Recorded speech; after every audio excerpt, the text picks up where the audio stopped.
2015 Chevy Colorado. I'm doing rear brake pad replacement.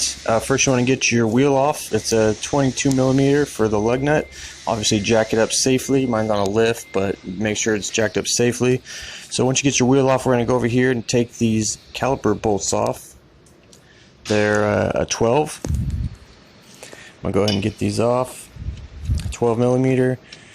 They won't be too tight. You can just kind of break them loose and then get the rest with your fingers.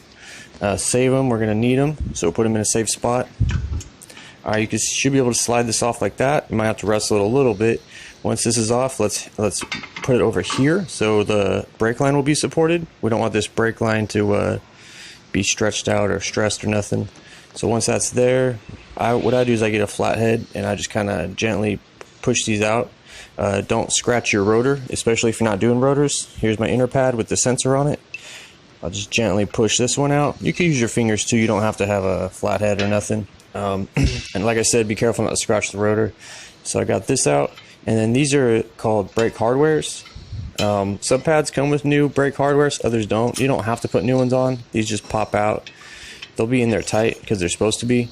And these are just where the brake pad kind of slides in and out on. They go right here. When you get your new ones, you just put it on and it should just snap into place. My pads are going to come with new brake hardware because I got OEM pads. Also, you're going to pull these pins out here. These are called your slide pins, and you'll put lube on them. Notice the bottom one has a little black washer, or like a grommet on it. Put lube on them, put them back in. Don't put too much lube though.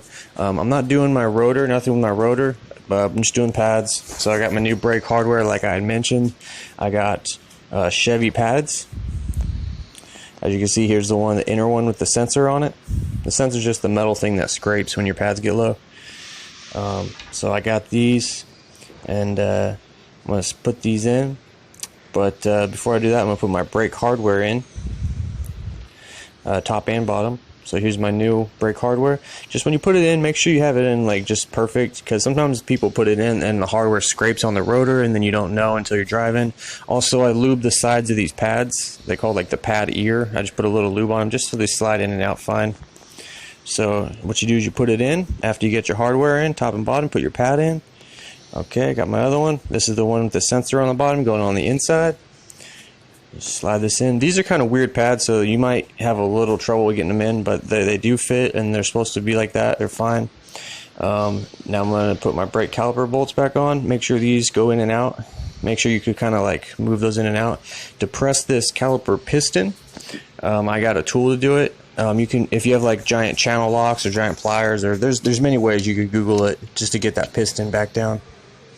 So let's get that piston back down, and then you can put a little lube on the piston and these on these little hands too. I just use regular Seal Glide. This can be used for all kinds of stuff, doing brakes included. So I got a little brake lube on there and there. I go ahead and put this on, and now I'll put my caliper bolts on. Now when you put this on, make sure that this caliper pin, there's a way it needs to sit. It has like a flat side, and it needs to sit on the flat side of the caliper. I'll get a close up. I'll show you what I mean. Like right here.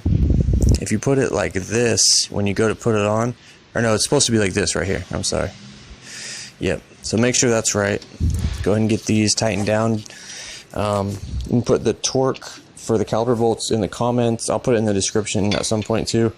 Don't go make it tight on these because these could break. And that's it, guys. I know it's just the pads only. Maybe in rotors I'll do a different video, but thanks for watching.